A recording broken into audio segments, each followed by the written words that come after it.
এক আল্লাহর অলিকে ভণ্ড প্রমাণিত করার জন্য এলাকার সবাই একটা মজলিসের আয়োজন করেছে।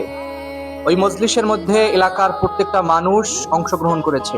আল্লাহর অলিও ওখানে গিয়েছেন।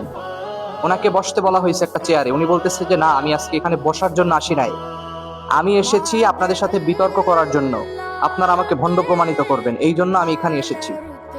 এখন সবাই বলতেছে হ্যাঁ, আপনি তো ভণ্ড, আপনাকে আবার এটা প্রমাণিত করার কি আছে? এখন আল্লাহর আলী বলতেছে আচ্ছা ঠিক আছে, আপনারা সবাই থামেন। আপনাদের এই মজলিসের মধ্যে লিডারকে, মানে এই টোটাল মজলিসের সভাপতিকে? তখন সবাই বলতেছে যে হুজুর, এখানে সবাই আপনার বিপক্ষে, আপনি একাই শুধু পক্ষ, সো আপনি যাকে বলবেন সেই সভাপতি হবে। তো আল্লাহর অলি মাশাআল্লাহ, উনি মাঠের মাঝখান থেকে একজনকে বললেন যে এই তুমি সভাপতি। তো মাঠের মাঝখান থেকে যাকে আঙুলের ইশারা করছেন উনি দাঁড়াইছে।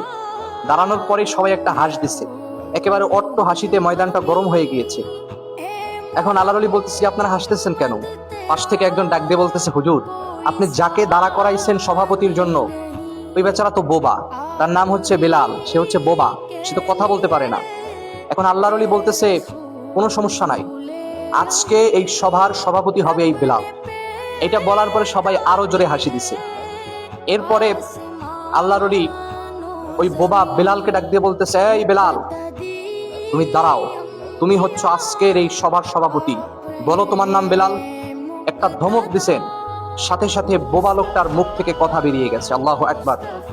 মানে আপনি চিন্তা করতে পারেন আল্লাহর অলির কারামত কতটা বিশ্বস্ত হলে এরকম হতে পারে। একজন আল্লাহর অলি আল্লাহর কাছে কতটা প্রিয় হলে, মাহবুব বান্দা হলে তার কথা শোনার সাথে সাথে বোবা মানুষও কথা বলে দেয়। এটা তো একটা আল্লাহর রহমতে হয়েছে।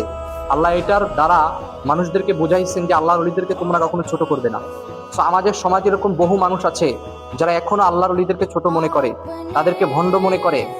বিশেষ করে ইমাম সাহেব, মুয়াজ্জিন, এই মসজিদের সাথে যারা সম্পৃক্ত, তাদেরকে অনেক সময় ভণ্ড প্রমাণিত করার জন্য এলাকার মানুষজন লেগে পড়ে।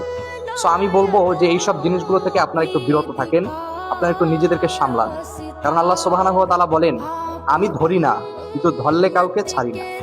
সো এইসব ব্যাপারে আমাদেরকে সাবধান থাকতে হবে। আল্লাহর ওলিরা ছিলেন, আছেন, ভবিষ্যতেও থাকবে।